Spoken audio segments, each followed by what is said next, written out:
Қайырлы күн достар, бүгін сіздермен бройлер балапанның сүбе етінен, яғни филеден осылай өте дәмді болып шығатын ерекше кешкі ас әзірлейміз. Видеоны соңына дейін қараңыздар. Бізге керегі пияз, чеснок, бұрыштар, филе, картоп, тұз, соя, сұйық май және де шампуралар керек.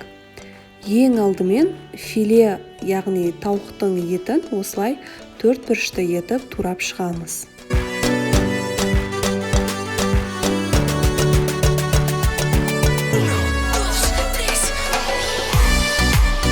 Турап болған соң ыдысымызға саламыз. Үстінен чеснокты, тұз, қара бұрыш, қызыл бұрыш, дәмдеуіштер, соя және де кішкене ғана сұйық май. Жақсылап араластырып, 2-3 сағатқа бетін жауып қалдырамыз.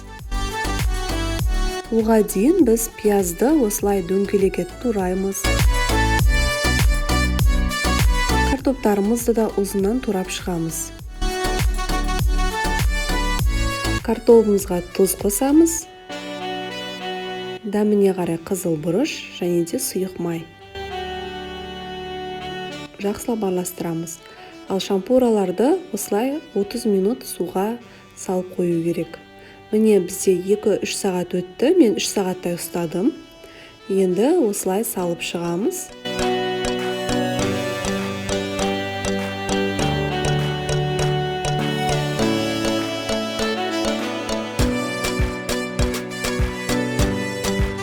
Картоптарымызды фольга немесе пергамент қағаздар үстіне осылай жайып шығамыз. Қызып тұрған пеште 180-190 градуста 1 сағатта пісіріп аламыз. 30 минуттан соң келесі бетіне аударып шығамыз. Сол кезде екі беті де қызарып, керемет болып піседі. Міне дайын болып шықты. Дәмі өте дәмді және де ерекше болып шығады.